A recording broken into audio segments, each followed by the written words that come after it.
What up, what up? Thanks for tuning in to another episode of Hot Take Season, where these hot takes are rated E for everybody.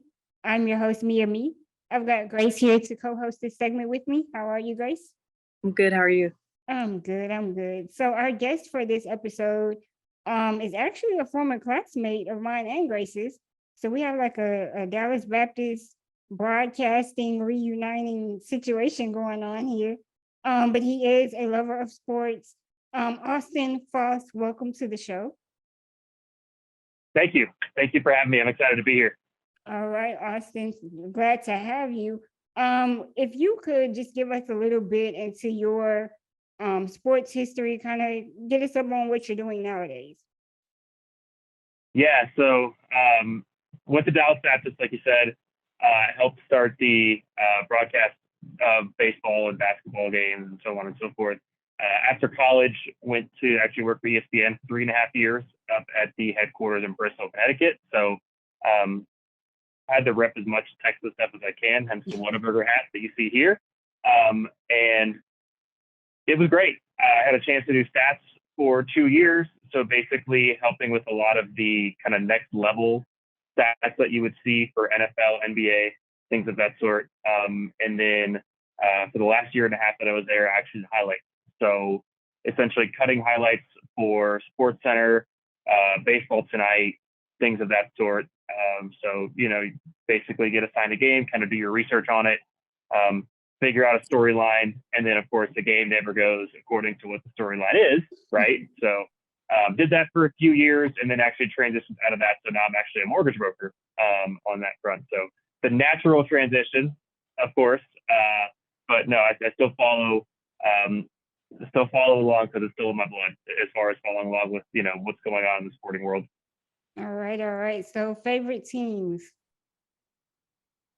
Favorite teams are all the Houston teams. It's where I was born and raised. So Rockets, Texans. My wife went to A&M, so I'm a huge Aggie fan, Astros fan as well. So we've had some bright times in the case of one of the franchises and some very dark times in the case of the other two franchises. So I've learned how to accept that winning is not always the end goal some seasons. So it ends up being fine. I feel you. We're Cowboys fans over here, so we know. So, we relate that. So let me ask you this, kind of in a fun sense. If you had to give us 5 top players from, we'll go basketball since we're talking basketball this segment. 5 top franchise players from the Rockets, who would you go with? So you're going to notice I'm going to leave one name out because I'm going to go with my personal favorite players. So obviously Hakeem, you got to go with Hakeem. You got to go with Tracy McGrady. You got to go with Yao. And T-Mac and Yao were there when I really started getting into basketball. So they were both there. They were the cornerstones. Hakeem was a little bit before my time, I would say. Really kind of got into hoops. Probably right about when Yao was drafted, which was 2002. That's when I was really getting into it. And then I would also say Steve Francis. I mean, he's a Houston icon as far as that goes. And then the last one is actually Rafer Alston, because anytime you can have an and one legend that's on your basketball team, come on, it doesn't get any better than having Skip to my Lou be the point guard of a 22 win streak, right? I mean, it just doesn't get any better. So those are my personal 5. And there's a name that everybody knows, played for the Rockets for a lot, not on there. And I know we'll get to that name a little bit later on, so I'll save it for then. I love it. I can't argue with that list at all. So let's do a quick game of start, bench, cut. I'll start it off with Jimmy Butler, Devin Booker, and Jason Tatum. So this was actually hard. If you went off all NBA, it's not that hard because, Jason Tatum made first team, Jimmy, I believe, made second team, and Devin Booker didn't make it. But Devin Booker didn't make it because he didn't play enough games, right? in the playoffs, he showed that he is, I mean, he's probably the best two guard in the NBA, most likely. So, but I also don't want to say that Jimmy Butler is not the best player because, like, I would fear for my personal safety, right, if I said that. So I would say Devin Booker 1. I would probably say Butler. I guess so. I guess start Devin. I would say sit Tatum and bench Butler. I mean, it's tough, right? I think Tatum and Butler are in the same, like, exact same class because Butler's carried he's carried the Heat to three conference finals in the last 4 years, right? That team stinks. Like, there's no reason that they should be in the conference finals. And 2 times they've reached the finals. So I just convinced myself I am sitting Butler and I'm cutting Tatum. As much as I think Tatum's a better player, but Butler's not on the big stage more than Jason Tatum has. And Tatum's been great in the playoffs. Like, he dropped 51 in Game 7 against the Sixers. Like, you can't say he's not a playoff performer, but I mean, Celtics have underachieved for 3 or 4 years straight now, and he's the face of the franchise, and he's only 24. I get it, or maybe 26, but still, I mean, it just comes with territory. I feel you. Grace, what about you? So I'm actually kind of going to flip this the opposite. I'm going to start Jason Tatum, bench Jimmy Butler, and cut Devin Booker. I'm going to start Tatum because, like you mentioned, his age, he's still evolving as a player and still growing every season. So his growth potential, we don't even know how great he's going to be at the end of the day. Butler, he's shown this year, especially, what we can expect out of him. He's dependable. He's going to do what he needs to do to get it done as long as he's healthy.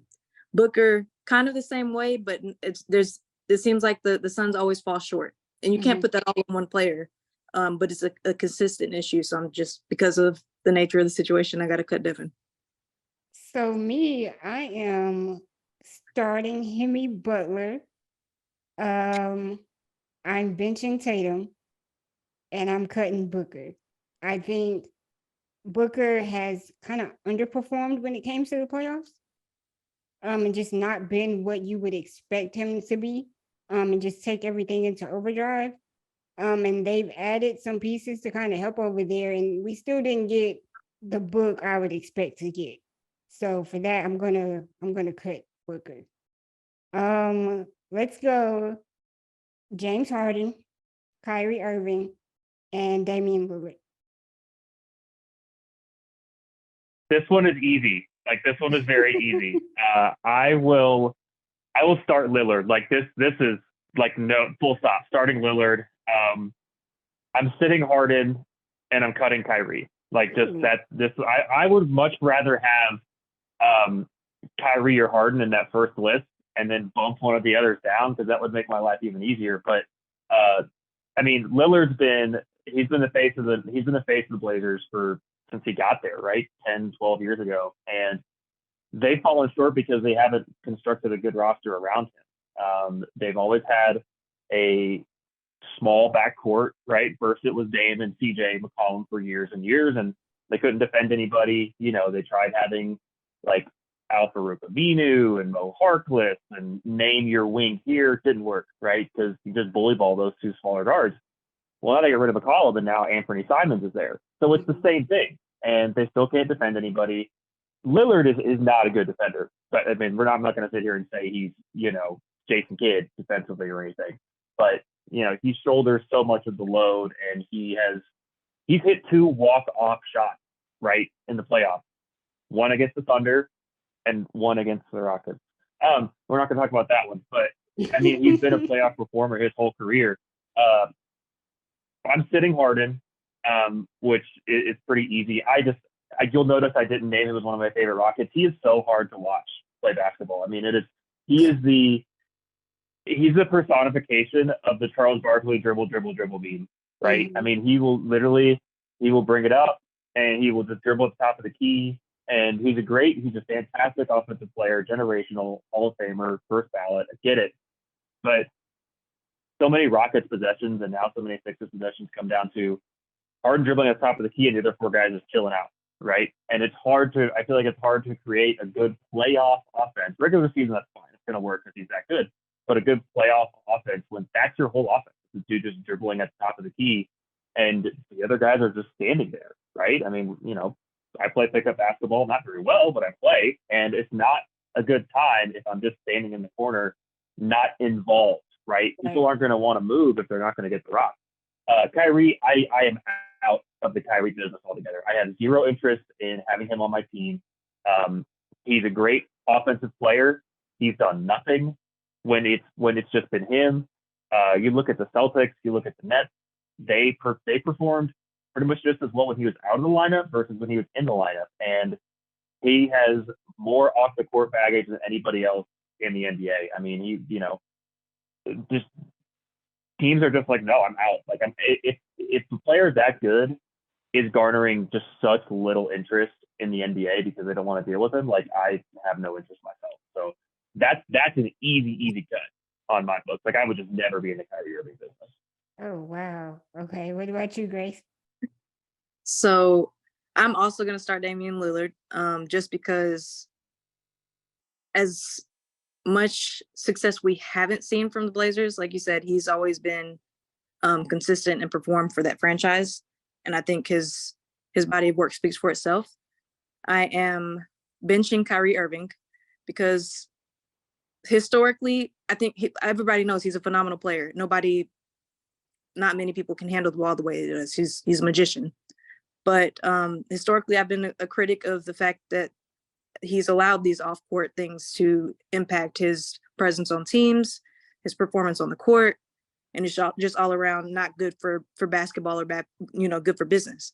But the end of this season, he came to Dallas, and while he wasn't healthy for much of the time here, this part of the season, I saw glimpses of what could be something really special.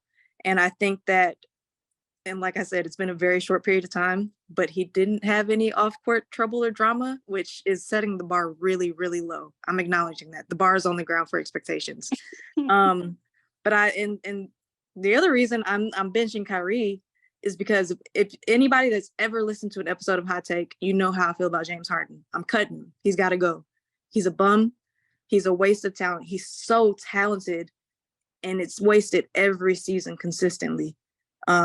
On the court, but even more so off the court is a bigger reflection. So I'm cutting James Harden. That's not a surprise to anybody, I don't think. James Harden has tried to get out of two different places, right? He has forced his way out of two different franchises and outed his way, didn't show up, and now he's considering going back to the Rockets, who are not going to compete, whereas the Sixers have the reigning MVP. And, they've got his, basketball BFF and Daryl Morey as a GM, right? I mean, I don't think he wants to actually have thing. That's the exactly. issue. He doesn't want it. Doesn't seem, and I'm not going to say he doesn't want the pressure. It seems like he doesn't want the pressure. And if he goes to the Rockets, he goes back. It's his city. They're not really competing in the next 2 years for the playoffs, even much less the championship. Like, I don't want that around other young guys, regardless of the team. So I almost wonder if for Harden, if it's not even about winning anymore. Like, is it just about, the money and the fame that comes with it? Is it not really about basketball anymore? But for the sake of it, I'm going to agree with Grace. I'm going to start Dame, bench Kyrie. Because even if you go to a standpoint of who's going to be available in the long run, it seems like Kyrie is going to more so mentally be there than James Harden is. And so you're going to get some production out of Kyrie, whereas later on down the stretch, Harden is probably just going to fall off. But yeah, I don't necessarily think it's even about basketball for him anymore. But speaking of, the Rockets, and an ex-teammate of James Harden, Chris Paul, just made headlines because he's being waived by the Suns. Austin, any thoughts on that so far? I was surprised. You look at the Suns roster, they obviously traded Kevin Durant. They've really got at the end of the playoffs, Well, Chris Paul was hurt. I mean, that's the thing. He's always hurt in the playoffs. Every single season, he's always hurt in the playoffs. He's 38. That's not going to change. But they had 4 guys on their roster that were worthy of being on the court. And, Chris Paul, DeAndre Ayton, KD, and Booker. And I just figured if they were going to get rid of Chris Paul, they were going to trade him for maybe 2 players, right? Maybe 2 role players, and they just said, "Nah, we're good. We're out of the Chris Paul business altogether." And that was very surprising. He definitely took a step back last year, in my opinion. Just really didn't shoot the ball well, wasn't able to create. And he's a small guy. He's barely 6 foot, right? I mean, he relies on instinct, and he's starting to get attacked defensively. So, teams whoever acquires Chris Paul, they're not acquiring like, oh my gosh, we got Chris Paul, this is crazy. They're acquiring a guy who's he's a limited player, but he's so smart. He's he always wins. And so, I think a team that needs a point guard to put them over the top, but isn't going to say like, hey, we need 30, 35 minutes a game from you every single night to be successful. I think that's going to be a perfect fit for him. Or he just needs to go sit in like a cryogenic chamber until March and then be able to play in the playoffs, right? Those are the 2 options. I agree with that. Kind of surprised by it. But I mean, at this stage of Chris Paul's career, you have to go. He's probably not getting the championship unless he takes that backseat role to where he's not required to do so much. He can come in and be that cerebral player that you need him to be. Bring that veteran appearance. And go from there. But him being in that starting role or trying to go somewhere that's trying to get it right now, he might not get that championship unless it's in a lesser role. Grace, what about you? Any thoughts on Chris Paul? I'm also surprised, but not completely at the same time. And I think that Phoenix has their own situation to figure out. We've seen them move so many pieces around, but the only piece that hasn't really been moved yet is Booker. Mm-hmm. And unfortunately, it looks like it might be one of those situations like a Damian Lillard of, if you stay here, you're going to be happy and the city's going to love you. But it's looking like you might not be able to, get a championship in your tenure there. But in terms of Chris Paul, like you said, he's kind of towards the end of his career. I think because of how smart he is, he has the potential to be one of those players that's kind of like a Andre Iguodala, who's like a player coach kind of situation, and start to mentor a young guard. And I don't know if mentally he's there to kind of let go of being the main star of the show. But if lands on a team that has a young guard that's also willing to take the mentorship that he has to offer, that would be a really, really great move for him. Yeah, so we'll see just where he ends up. Any takes on who could possibly use him right now? I mean, I think it comes down to the money, right? You also have to remember the Suns have a new owner, right? They, Matt Ishbia just bought the Suns in February, and his first move was to trade for Kevin Durant. Like, as soon like the ink hadn't even dried, and they were trading for Kevin Durant, right? So, I think it'll come down to money. I don't think Chris Paul is going to be a veteran minimum guy, right? So it's hard to say because not a lot of teams have cap space, right? That's the tricky part. Is there's not a lot of teams with cap space other than the Rockets, but he ain't going back to Houston. You kidding me? So that's the hard part, is figuring out how the money's going to work, because a lot of times you could do a sign and trade, right? You can't sign and trade somebody who's not on the team, and I don't think the Suns can re-sign him to trade him, just given what the NBA rules are in the CBA. So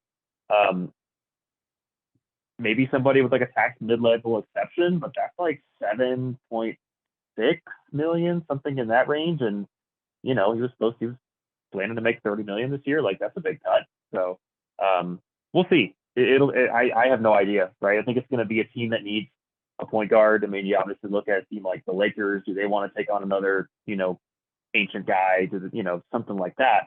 But it's impossible to say. It's definitely a team that is on the precipice of the championship. So the Milwaukee's of the world, the, LA, I know the Clippers really want him back. I've heard that a lot. So anybody's guess at this moment. anybody's. I agree. I agree. Let me ask you this, because you are a Houston fan and you did bring up Houston. What is Houston lacking right now for you? And would you want a James Harden return? We kind of talked about that a little bit on our last segment. I think the thing the Rockets are lacking is direction. I do not want James Harden anywhere near the Rockets because I don't think he's a good influence on. I just don't think he's a good influence. I think he makes other people better, and the fact that he gets some points. I mean, you look at Eric Gordon. Eric Gordon had the best season of his career playing next to James Harden. I think that's a prime example. But I don't feel like he's going to instill good habits in younger players, right? I'm leaving all the off the court stuff off. Part of the reason he wants to go to Houston is, let's be honest, the strip club scene in Houston is great. That's what Houston's known for, right? And Harden likes to spend his time at the club, right? So that's a big part of it. But Jalen Green, number 2 overall pick a couple years ago. Jabari Smith Jr., number 3 overall pick. Whoever they picked 4th this year. Can't pick first apparently anymore. We're not allowed to do that, but whatever. Kevin Porter Jr., a young point guard. It doesn't seem like having James Harden around is going to really make them better or make them work harder to be better. So the last couple of years has basically just been, your turn, my turn, your turn, my turn offense. The defense has been an abject disaster. And so I think just getting somebody in there who's going to provide a direction, I think in that sense, the Ime Udoka hire was really, really good. Again, leaving all the off the court issues totally off to the side because we don't know everything that happened in Boston. But I think he's a fantastic coach. I think he's really going to come in and try to establish that sense of like, hey, we're going in this direction towards this. I think that's really good. I think if they can really start to work on featuring Alperen Şengün, I think he's their best player personally, at least offensively. I think that will do wonders. So that's what I want to see. I don't think it's going to be this year, but I think the owner is very tired of losing. I'll say that much. And Tillman Fertitta, the Rockets owner, is not a patient person. So we'll see what that turns into. Yeah, I don't think that would be a smart move for Houston. Even though, my co-hosts in the past felt different. Like, yeah, if you're Houston, go ahead and do that. It's not about basketball for Harden. So make a lot of money making moves with it. There's yeah, a lot of different ways they can break some money into the franchise, but it's not going to help the basketball aspect. Yeah, if you're trying to get a championship, it's not a good move right now. So speaking of championships, we'll go on to talking about the finals. So we've got Denver and Miami Heat right now going at it. What are you thinking about the finals so far right now? Grace, go ahead. I'll let you lead off. Well, I'll say that these aren't the 2 teams that I would have predicted to be in the finals. So I'm kind of just taking it all in, to be honest with you. But yeah, I think it's going to go to 7, and I honestly don't have a prediction of who's going to win, but I think it's going to 7. That's all I have. The thoughts I have so far is just kind of every game's a different game. I don't have any skin in the game, so I'm just kind of taking it as it is. Yeah, was this kind of the matchup you would have wanted to see? I know a lot of older fans are like, yeah, we can do without it. Yeah, I don't know, but I think it's not the matchup I would have wanted to see, but there are different things that make the matchup special, like bringing the championship to Denver, seeing a young player like Jimmy Butler finally kind of reach the peak that we knew he could reach, and see him lead the team where it is, and things of that nature, and see the role players really evolve and show up. But if it's the matchup that I would have wanted to see, no, I don't think so. No. Yeah. Not necessarily the exciting matchup I would have wanted to see either. And honestly, I felt like it was going to be a sweep at first, but now I'm getting gentleman sweep vibes. I don't know. We'll see. What do you think, Austin? So I'm here just outside of Denver now, right? And I've been a passive Nuggets fan the past 5 or 6 years, really since the Ty Lawson, Andre Iguodala, post Melo days. I've been a passive Nuggets fan. And so to be able to see Jokic on the biggest stage, he's 2-time MVP, runner-up in MVP this year, 10 triple-doubles in the playoffs. Like, he's the best player in the NBA, right? I don't think you can't really deny that. I think if you were starting a team, you'd probably still take Giannis, right? But, I think Jokic is the best player in the NBA, and he's in Denver. People here in Denver can't watch the Nuggets because of their stupid TV deal. And so now the entire national audience is able to get a chance to see what Jokic is about, what Jamal Murray is about. They were the number 1 seed. I think they were in the inner circle of contenders to start the season. I think they were probably a notch below some of the other players in the inner circle. You think about really the Bucks, Celtics, Sixers. They're obviously the East. In the West, maybe the Suns, once they got Durant, I think they maybe became the favorite, at least in Vegas. But the West was kind of stinky. Like, the West wasn't very good this year. And the Nuggets were the best team start to finish in the West. And so I wasn't surprised that they made it. I was very surprised the Heat made it, right? They were 44-38. They barely beat the Bulls in the play-in game. The Bulls are awful.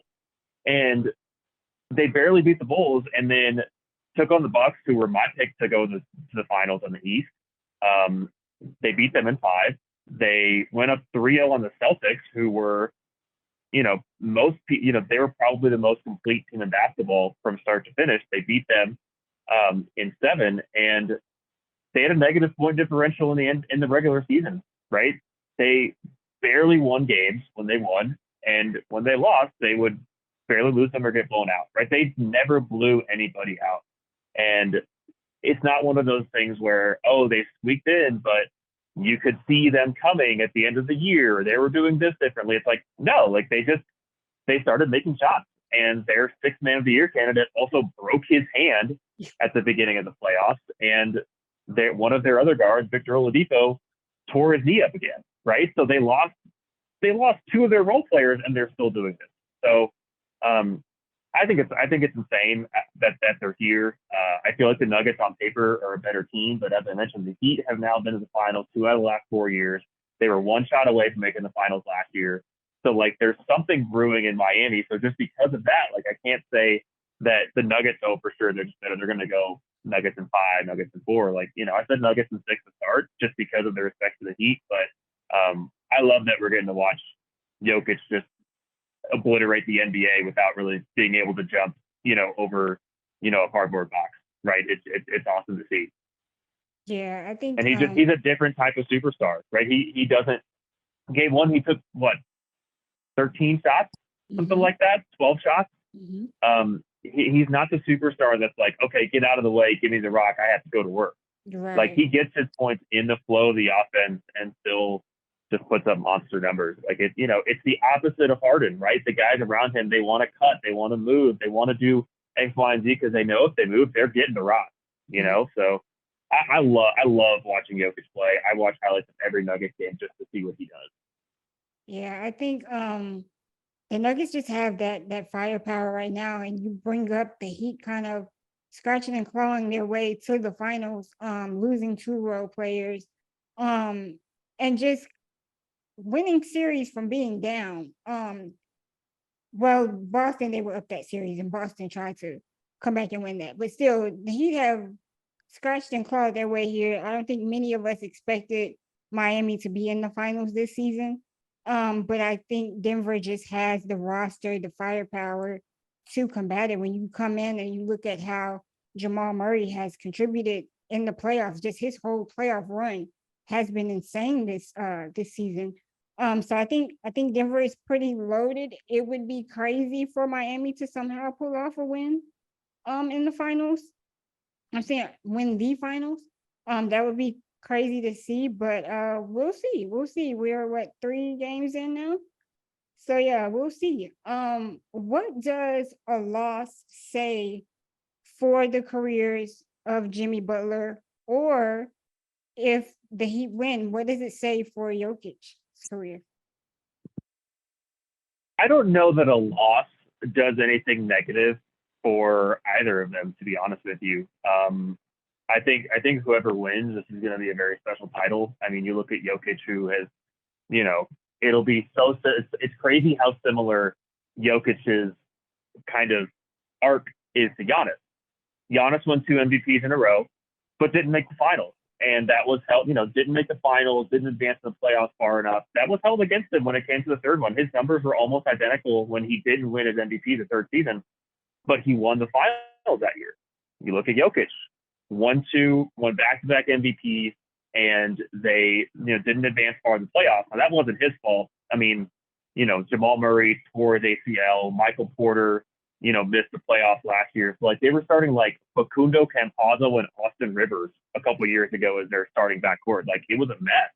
And so it wasn't his fault that they didn't, advance. He balls out in the playoffs every year. His numbers typically get better in the playoffs than the regular season.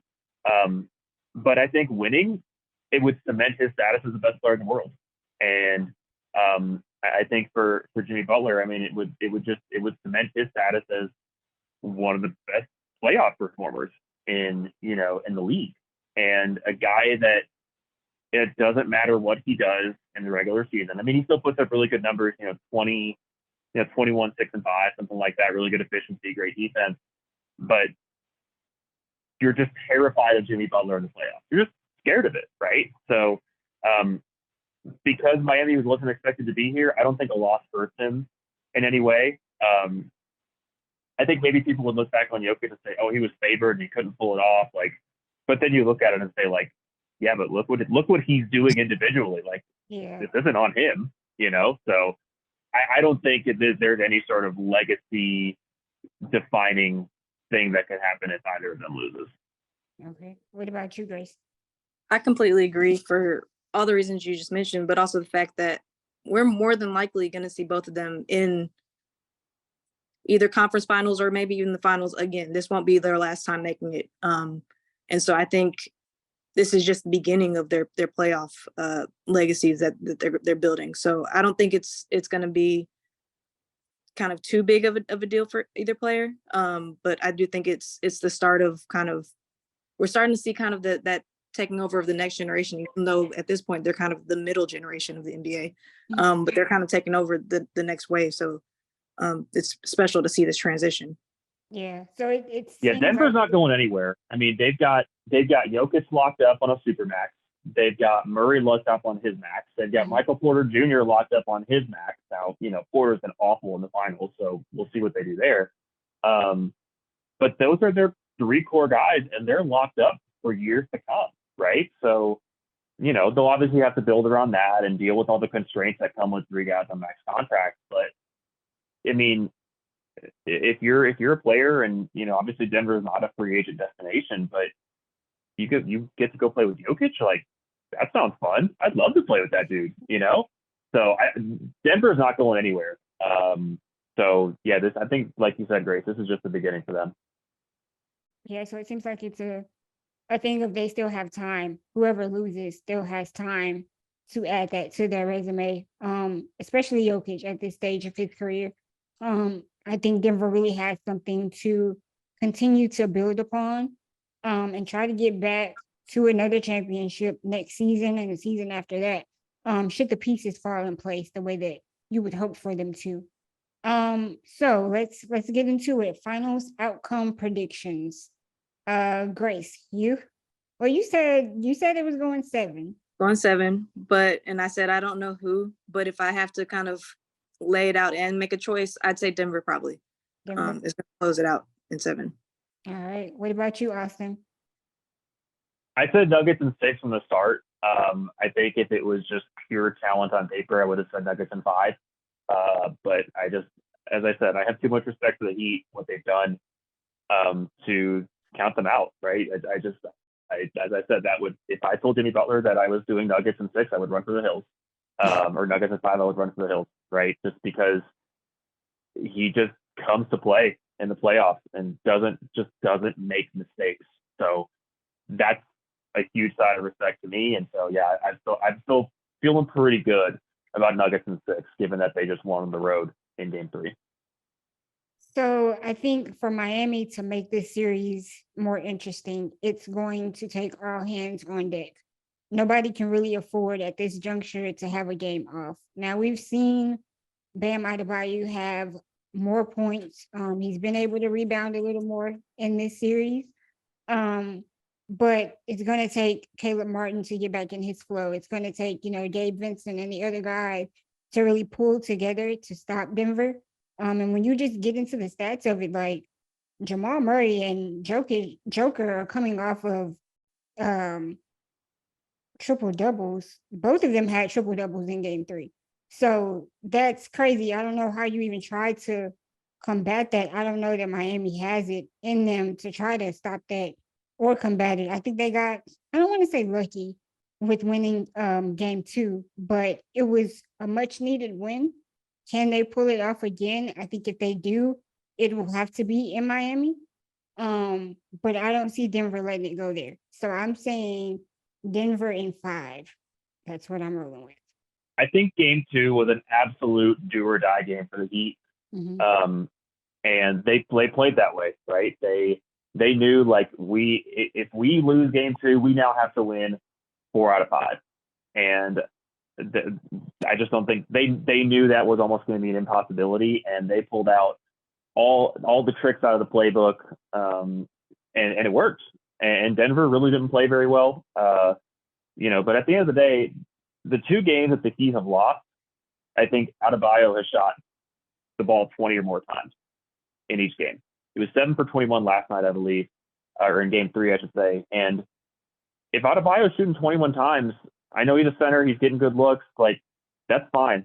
The Nuggets are okay with that. That means that, Max Strus, Gabe Vincent, Duncan Robinson, maybe Tyler Hero, Kyle Lowry, like they're not getting looks.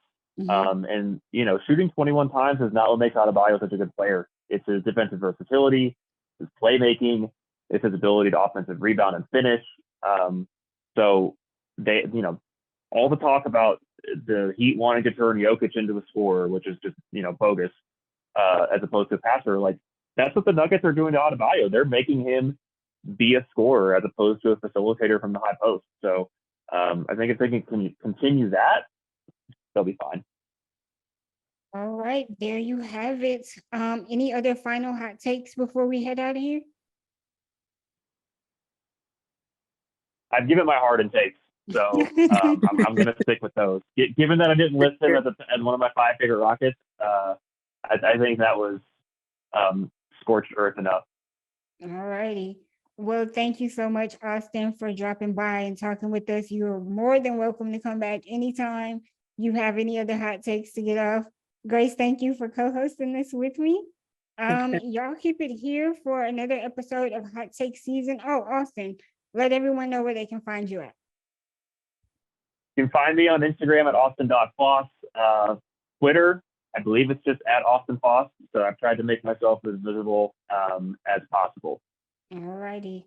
There y'all have it. Again, thank y'all for tuning in. Don't forget to like, comment, subscribe, and share this with somebody that you know and somebody that they know. Y'all be blessed.